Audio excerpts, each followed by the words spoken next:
I don't think I realized what I had said yes to.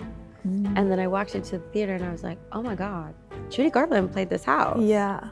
This house is huge. Yeah. What am I doing here? You know, in who is it? Was it Cardi B or Nicki? It was doing a live, and then Ariana Grande joined just to watch it. She goes, Ariana, what are you doing here? That's what I felt like the Palladium was saying to me. Ariana DeBose, welcome to One Nightstand. Thank you. We're thrilled to have you. So happy to be here. It's so cool. Yes. So you've bought 5 brilliant books for us to talk about. Have you always been a big reader? No, actually. I feel like when I was a kid, I enjoyed reading. Yeah. But once I got into school and I felt like, they're like, you must read this book. And I'm an Aquarius, and I rebel against authority. And I'm just like, why? Yeah. Why do I have to read this book? Can you give me like the bullet points of why this book right now is very important? And then I also have this thing when I'm reading, if I'm not interested, I literally honk out. Like if I'm not interested in a book, my body says. No, that's what my dad got me to read The Hobbit when I was like, I want to read like 8 or 9. And I just was like. That's tough. Yeah. That's a big read. Like, come on. I know. But my parents were very they wanted us to do well at school. Like we were all, I'm one of 3 girls, and we were planned to be early in the school year so we could like do well at school. Like that was how ridiculous they were. So it was very on brand for them. Well, you've got a brilliant children's book in your collection that you brought with us. So See You on the Other Side by Rachel Montez Minor. Tell me about that book. Well, Rachel's a friend of mine, and she's such a divine being. And I love this book because I feel like it gives children a chance to understand the feelings and emotions of what happens when you lose a loved one. Yeah. You know, when I was maybe 11 or 12 when my great-grandmother died. And I mean, this book is definitely more of an entry point for those that are younger. But even at that age, it was very hard to understand death. And I think we look at it negative connotation. Yes. When I actually think being a spiritual person myself, it doesn't have to be negative. You know, all life is energy, and you transform when you pass on to the other side.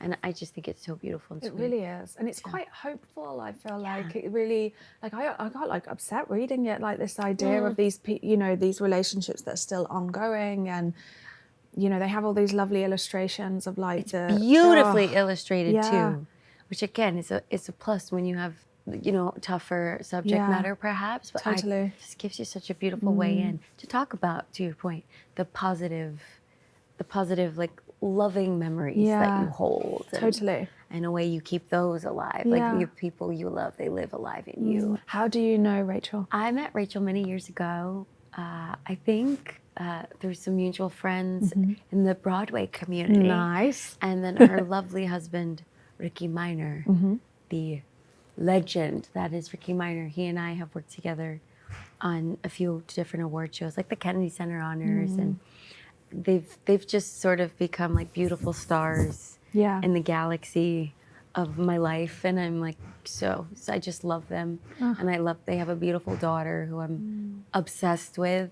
It was very fun when I voiced Asha in Wish. Yeah. Like, it was fun to kind of see that experience like through her eyes, and they're wonderful people and a beautiful family. Talking of that sort of like dream space, I read in an interview that Rachel said that she almost like dreamed these books and then like wrote them down after. Did you ever create in that way, or you like how do you feel about your? Oh yes, you know, I think Rachel's also a very spiritual person, and I think playing in your dream space and your subconscious is amazing. Because your body and I'm an energy person, so I do believe everybody has like an energetic field. It's like the things that are in your orbit, like they're trying to be made manifest. And I often feel like if I'm dreaming something, there's a message or I'm seeing a glimpse of something I could create. So I use it as just like a well of possibility.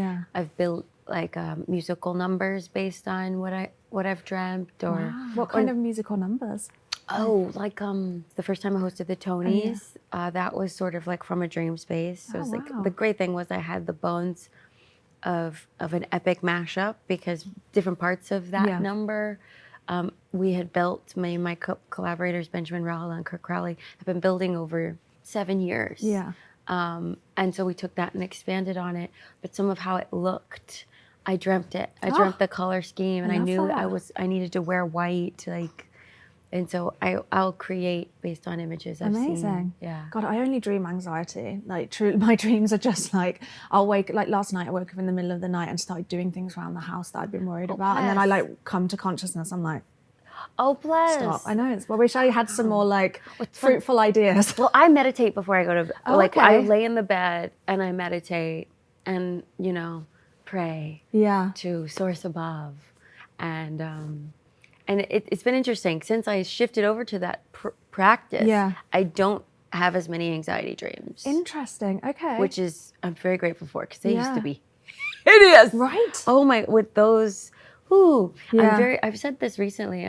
Or started talking about it recently. It's like when I first found public platform, or it found me rather, because I was not searching for it, and not in the ways that people think. I had to find some new tools to put in my toolbox to learn how to process some of the emotions, whether it be therapy or different healing modalities. It was so necessary because I felt very stifled, and I did have a lot of anxiety, and that did manifest in dreams and things like that. Yeah, I didn't like the way I felt. Interesting. And then once I practiced these two things, started meditating before bed, like that was very helpful to me. And so the quality of my life has become well, I need to get meditating clearly. But even if it's just like 2 minutes before you go to bed, and just like imagine a white, golden and silver light, and it's just like hugging you. Oh my gosh. As your bed is the light. Imagine your bed being the light as you lay there.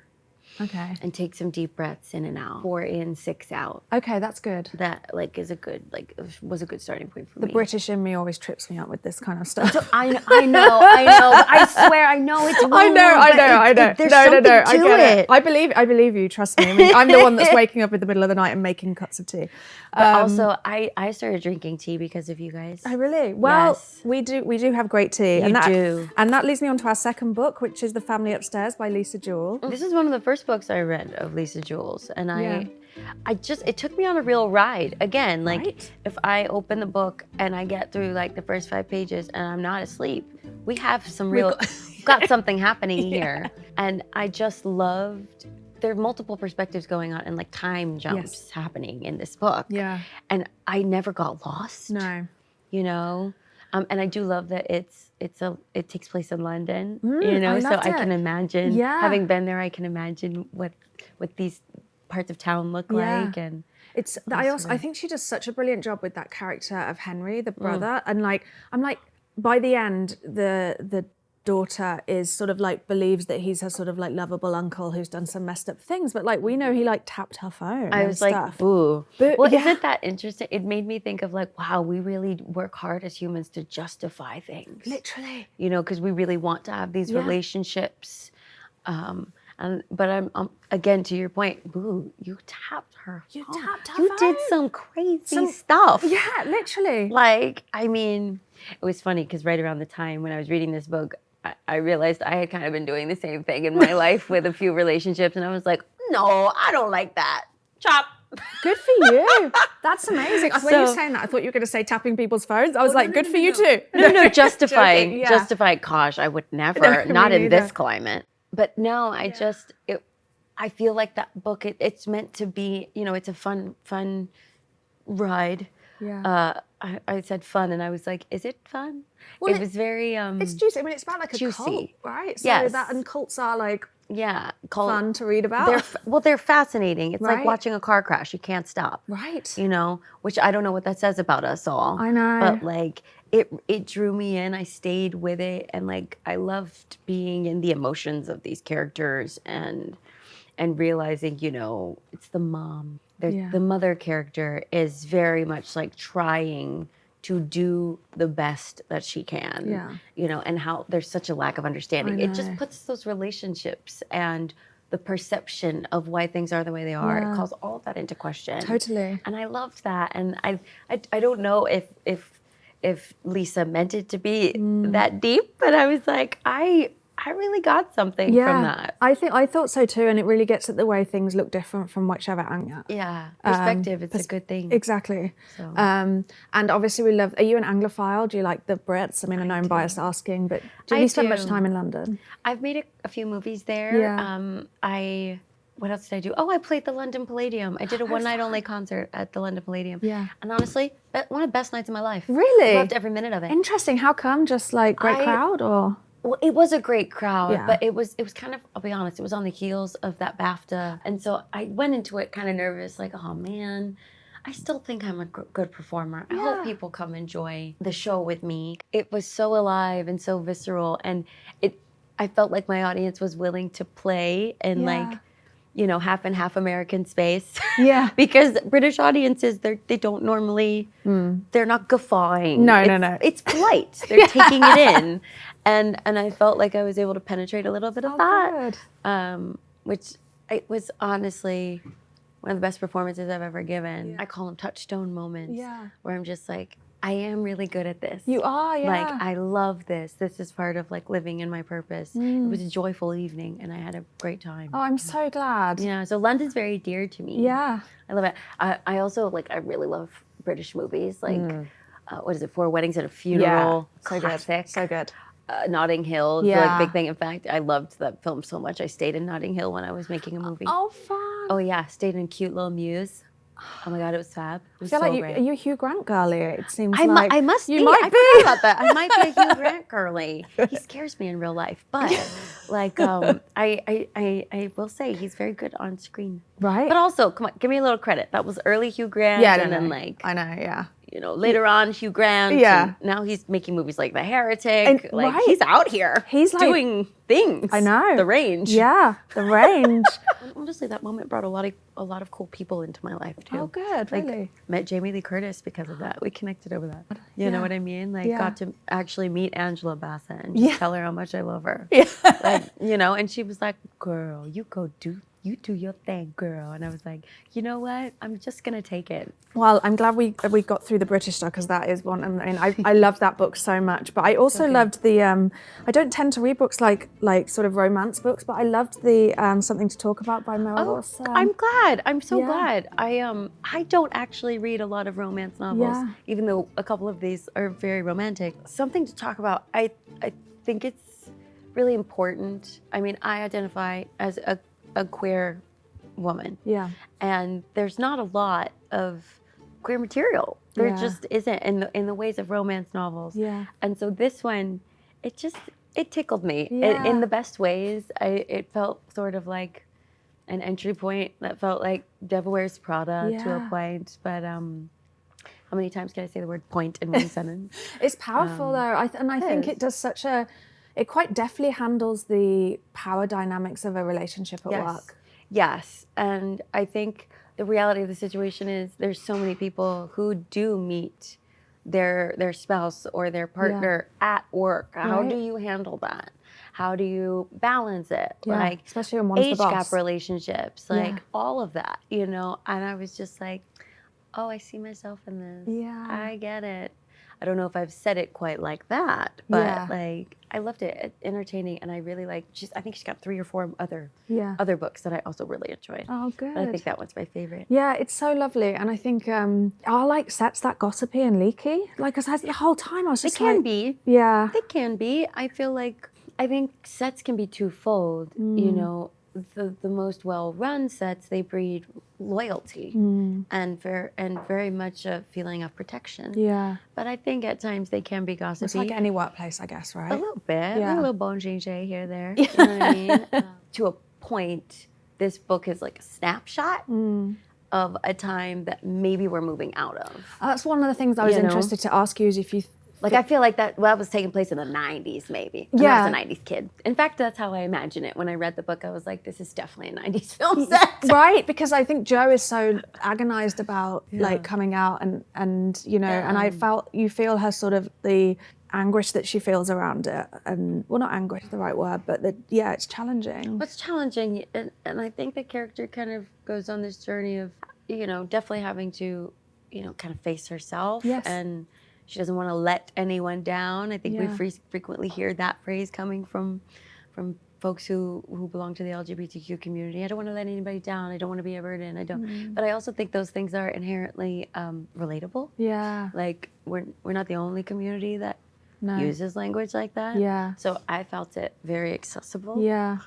And you know, Joe and Emma in the book, there's sort of the whole thing kicks off with them being part of this rumor that isn't at the time like true. It's not even true. No. Have you ever felt sort of frustrated by like a rumor about you being out there? You just like for myself, I just don't study rumors. Yeah. I was like, if it's true, I'll let you know. Yeah. But like, you know, we don't need them. No. We really don't. Like No, I know. I don't know. I can't be bothered. That's amazing. I need to channel that. I get like media world's very like gossipy, and I read accounts of things or hear accounts of things. I'm like, that is not how that happened. No, and well, we like to sensationalize. Right, it's true. And I get it. I don't think that it's necessary. No. I wish we didn't. In fact, I feel like sensationalizing situations that really are not that deep is part of how we've gotten ourselves into this global moment of not being able to take news sources seriously. Truly. And so when you cultivate that as a part of your own industry, and then you wonder why people don't trust a news source, I don't know what to tell you. Yeah, it's interesting. Yeah, which is also why I love reading books. Yeah. You know, these are all fiction, but except for one of the books we'll talk about later. But like, that to me is a conundrum. I don't understand how sometimes we question why the math isn't mathing. There is a roadmap to show you why the math isn't mathing. Very true. And in books, 9 times out of 10, the math maps. Yeah, exactly. And with I was like fictionally casting this in my head the whole way through. What were you thinking? Okay, you tell me yours and then I'll go. Well, honestly, I kept seeing Michelle Yeoh as Joe. Yeah. But like, perhaps, I don't really know if this would be her like cup of tea. Yeah. So, I don't know, who would you cast as Joe? I was thinking Sandra Oh, and then Caitlin Dever as Emma. In my head, that's who I was seeing. I'm into that. Yeah. Sandra Oh for the win. Yeah. But I do love Caitlin. Caitlin's great. Yeah. And I think she's so vulnerable. Like but spicy. Yeah, exactly. Like she's spicy. Because that character is quite spicy. Like she's basically marching into her boss's office and like confronting her. Well, she was just like, "Hi." Yeah. It's like, there's something here. Yeah, like you feel this, right? Yeah. And she's like, I don't know what you're talking about. Yeah. Truly. I don't know what you're talking about. Okay, girl. Yeah. Denial. Delulu, denial. Literally.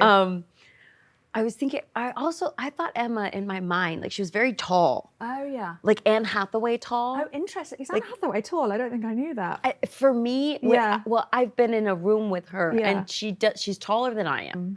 And I wear heels so that I'm not, so I feel confident. Good for you. Confident as I'm standing next to all the tall queens in Hollywood.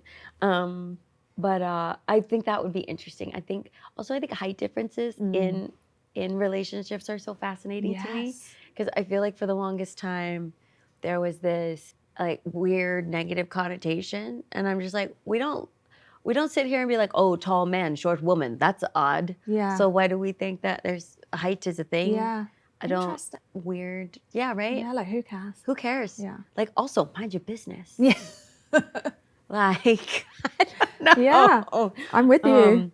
Dang it, I'm so sad. Who was that lovely queen who played Princess Diana of Wales? In The Crown. Oh, Elizabeth Debicki? Elizabeth Debicki. Yeah. I was like, that would be an interesting like essence as an Emma. Oh, that is interesting. I was like, I'm so sorry. I'm going to butcher her name. No, I mean, I can't get it right. I mean, mad respect, Queen. You're very talented.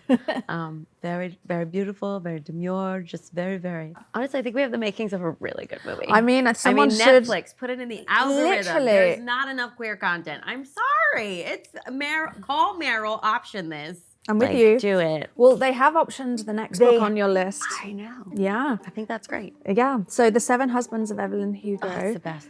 By Taylor Jenkins Reid. Tell me what you love about this book. I love this book so much. Like in broad strokes, I think what I loved about it is you're following this character of Evelyn throughout her life span, her time in Hollywood, essentially. But the way that they talk about love Yeah. and what it is to love a person, not even a woman, a person, like truly love a person and find your person is so beautiful. Yeah. And I felt like it was one of the most relatable ways I had heard it explained in the context of literature. But it's so fun. And I love the way, again, timeline splits here, very successful. Yeah. I feel like Taylor lets you both fall in love and hatred with all of the husbands and Evelyn at the same time. Totally, yeah. Like, you're like, girl, I know. Get it together. Sis. Get it together. Like, I know. what are you doing? Yeah.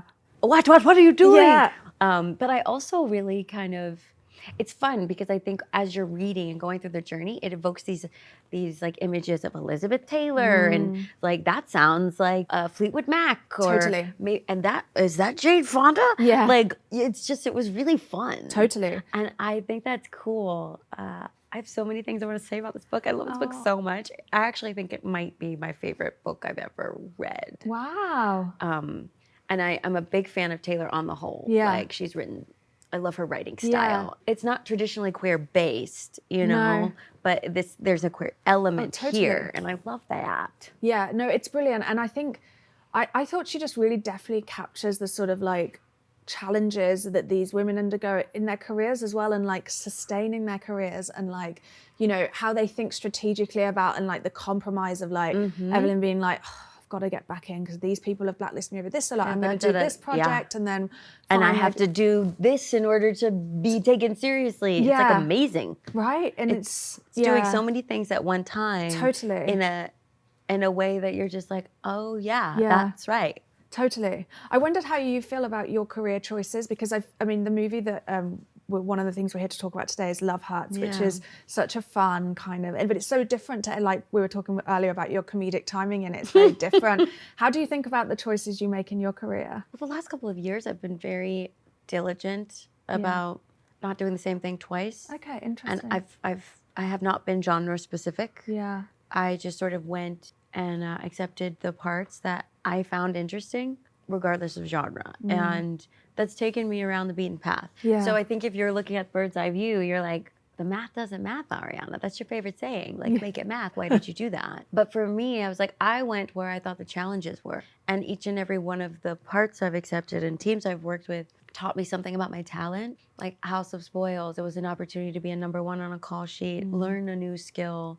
And we shot that film in Budapest, and like working in another country and working with a crew that is Hungarian, and like all of these different aspects went into my decision to make that movie. Craven the Hunter. Like I was interested in being a part of a universe. I've always said like I enjoy the films, but I'm not a diehard. But I wanted that experience, and I liked the people that I was going to be working with.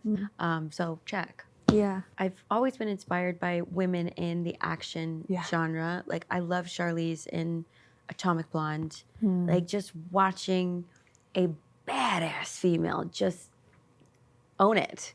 And do her own action sequences and all of these things. Like I loved it. I love the power that women have in this genre. Angelina Jolie frequently was like all up in this genre for a while. And I was like, oh my God, more please. Yes. And I heard that, or I read an interview where I think it was said that she made Salt kind of in a response to being asked, would you ever want to be a Bond girl? And she was like, no, I want to be James Bond. And I was like, girl? My God. Good for her. I love that movie as well. Where's the lie? You know, and that was a great film. And I was just like, it's really cool to see these women doing this type of thing. And honestly, Angela Bassett like kind of like dipped her toe into like the action vein here and there as well. But I don't always see, you know, women of color or queer women. And mind you, my character in Love Hurts is not specifically queer. But I just thought it was a fun opportunity to see what I had to offer. I was like, I have a dance background. Action sequences are movement, albeit very aggressive. But you know, so that's I wanted to play. And our director Jojo, that he is a first-time director. This is his feature debut, and he was like, "Let's go. I like the vibe. I'm a vibes guy. Like you are very talented. You have this thing that I think is gonna be good for her." And I was like, "I'm so glad you feel that way." very excited to be here. Yeah. And working with Key, who is a beautiful partner in all of this. And honestly, having a real moment. Like, he's having a real moment. Totally. It's like giving Jackie Chan realness, but Key. Yeah, but with real emotional depth as well. Like, you know. It's, and honestly, I don't know that action is a genre where you expect emotional depth of any kind, really. No, but there's like real sadness in his eyes when I was watching it. It's like, I mean, he's charming. It's not hard to fall in love with him. Like, it happens in the first 2 seconds because he's just so nice. You're like, oh, what a nice man. Yeah. Can I get a nice man? Like, there has to be some of them. If you, yeah. No, it was so fun, and I loved that. It did feel like so different for you, but in a way that I can see why it would feel like so. It was great, and I don't know. I'm really proud of it, and I'm glad if anybody finds anything comical about it, or at least in regards to me. Yeah. I told you earlier. I'm like, I don't actually fancy myself a comedic actress. I feel situationally funny. Yeah. But I did love the work. Yeah. I love the work. That's so fun. But I am entering a time in a new era. Ooh, tell me more. As the kids say, where I feel like I'm just. Now I need to go do the things that make me happy. Yes. You know, I challenged myself. I did it. Yeah. And I'm proud of that. Yeah.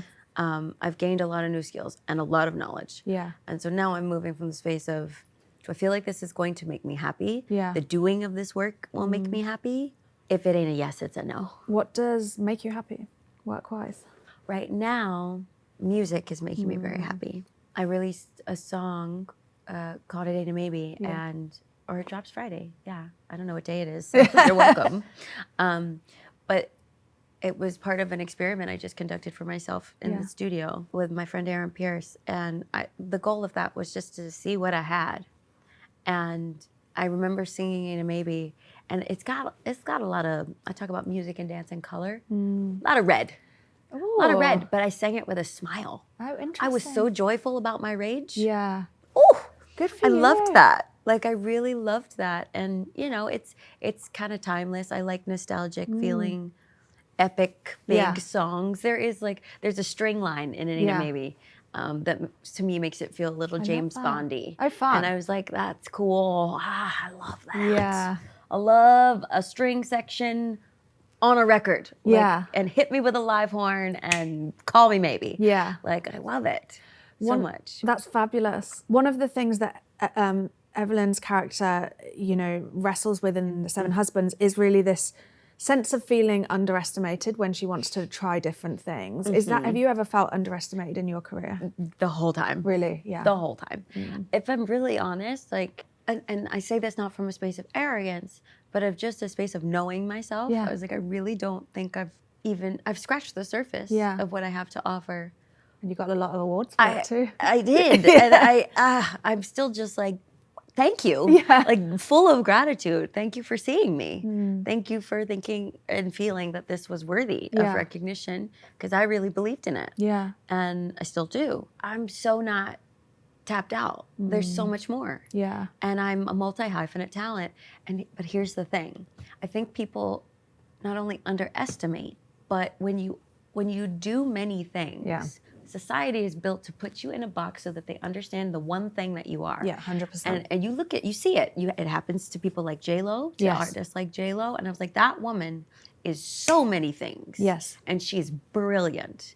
And the way that I watch the industry at times not know what to do with her, I'm like, that's a shame. Yeah. That is a shame. Right. Because she contains multitudes. Yeah. And so do I. Exactly. And I'm now honestly like fighting for the space and the resources to express myself in the way that I know I can express myself, that the world doesn't know that they might want to see from me. Yes. Because there are people who just haven't thought of it. No. And I also function from a space of collaboration where I'm like, I don't have to be the smartest person in the room, but I'm an ideas gal. Yes. And so I want the dreamers who want to play in the room with me, and let's find the great idea in the room, even if it's not mine. Yeah. Wow, you're getting a lot from me, Bustle. I don't subscribe to the almighty algorithm. I don't pander to my audiences. I trust my audiences. They are smart in the same way an author trusts their audience. Exactly. Yes. Like, it's art. Like, I trust that if I build it and I do my best work, they will come. Yeah. And those that come will understand it. And if they don't understand it, we'll talk about it. Yeah. So there's that. Good for you. I love that. Hey, I turned 34, and it was like my birthday was on a planetary alignment. Ooh. Like the parade of planets began on my birthday, and I was like, I don't know what happened, but I clicked all the way in like a transformer, and I suddenly was like, I give no. Good for you. I don't know. It's just like, if not now, when? The world is crazy. Let's just get really honest and really real about what it is. And I love these books. Yes. And I do have these thoughts and feelings. Yes, absolutely. And also it's so lovely for you to be able to share them because other people will be going through that and feeling those things and hear someone say it is very affirming. I'm glad that you feel that way. Yeah. And I know that I would have wanted to hear it as in my 20s or in my late teens, figuring out that I wanted to do this. I would want to know what I know now. Totally. Because I tell you what, they ain't no handbook. They literally did not make one. No. It like and they don't even have one for after you like have your moment. Yeah, you like win your Oscar and then you're like, cool, help, and they're like, what do you mean? They're like, up you go. It's like no tea, no shade. Like I love the industry, but man, oh man, are they just like swim now? Yeah. Oh my gosh. Well, you've certainly swam, and like, talking. I mean, the final book in your collection is Cher's Memoir, and like that is a book of resilience and just keeping going and like through. Tell me about what you love about that book. Well, I just started it, so I haven't completed it yet. But and I also recommend you listening to her audiobook while you're reading it. Yeah, it's a wonderful enhanced experience. But what I've really loved. As I've begun the journey with her, I love how real she is. It's the same person. Yeah. This, I think sometimes autobiographies can feel like they're censored or that they're holding back. I don't feel like she's holding back. And she talks about very clearly how like stories and information was passed down in her family. Yeah. And how she related to her mother, her aunts, her uncles, and her people are Depression era people, like Midwest Depression era people, but also they traveled to Hollywood and da-da-da-da-da. And I found myself relating to how she's describing her people. And my great-grandmother was a Depression era woman. Yeah. And so many of the stories that I learned were passed down, right? But also you can start to see the seeds of where her resilience comes from. Yes. And oh my gosh. That woman has always been a survivor. Right. And I'm here for it. Yeah. And I love that she doesn't mince words. No, she doesn't. And the dynamics with her mom, like that scene of her mom like calling around all the casting directors in the evenings, like trying to get work the next day, and just hustling and the moving around a lot. And it's fascinating because like that element of it, I was like, that's still happening. Yeah. I'm hustling in my own way. Yeah. I was like, I know it looks shiny. We have more resources to make the process of this work looks shiny, but it's a lot of phone calls, a lot of handwritten notes, a lot of trying to get in the door. Yeah. But she was doing it. Cher's mom was doing it with less resources. Yeah. Like, can you imagine? And with kids and just with kids and the role of men at the time. Yeah. And the belief that like you need to find yourself a rich man. You need to find yourself a rich man because they'll take care of you, and then you can just go sing and do what you want. Yeah. But it manifested itself in the reverse of. The men, due respect, were the deadbeats, and the women are out here making it happen and hustling and sending money back to the home that is watching the child. Yeah, and it's heartbreaking, but it's what had to be done. And I'm in it with her. I love it. Have you ever met her? No, I've met a lot of people who know her. Yeah, and that to me is enough. Yeah. I just think the world of her. I mean, the world has seen how I reacted to like seeing Morgan Freeman. It was not my finest hour. But honestly, it's funny. Jimmy Kimmel. I was on the Jimmy Kimmel show recently. And he was like, "No, it looks like he was happy to meet you." And my response was it? Because I have trouble believing that like that was an enjoyable experience for him. So as I said, I'm admittedly trepidatious of approaching anyone. I would approach Cher just to say, thank you. Yeah. thank you. Yeah. But that would probably be it. I wasn't afraid of Stanley Tucci. Okay. I recently, I was at the Golden Globes. Yeah. Those spaces can be really weird. So naturally, I went to the bar. And I was standing in line, and I realized, oh my God, that's Stanley Tucci. And I think that he is a brilliant human being. Yeah. He's a brilliant actor, but a brilliant human being. His journey, his story, especially later in his life. And I was like, I'm gonna say something. And I was just like, excuse me, hi. You won't know me. I'm Ariana DeBose. I didn't spell my name that time. But I just said, I really love your work. Like, I really love your work. And it's just a pleasure to watch what it is that you do. And he was like, oh, I know who you are. And I honestly almost peed my pants. Oh my God, he's got game. He does. And I'm just like, baby, I don't normally bat for the team. And I know you're taken. But God, if a Stanley Tucci type came to me and said, have my babies, I'd think about it. Sorry. He's going to see this one day, and that's going to be bad. No, it's great. But honestly, we stood in line, and we chatted, and we got to the front of the line. Yeah. And I ordered a martini with him. Oh, and I was like, night made, I'm good. I could go home now. Drinking a martini with Stanley Tucci is like... I was good. Up with a twist. Yeah. And a vodka martini up with a twist. And I was like, hallelujah. Yeah. We have the same taste. Honestly, I actually do drink vodka martinis up with a twist. But if he had said something different, I would have just said, I'll take it. I'll take it. I'll take it. Those events are hard. And I think the last time I saw you was at the Oscar Museum, the Academy Awards Museum Gala. And I was terrified. And you were so kind to me.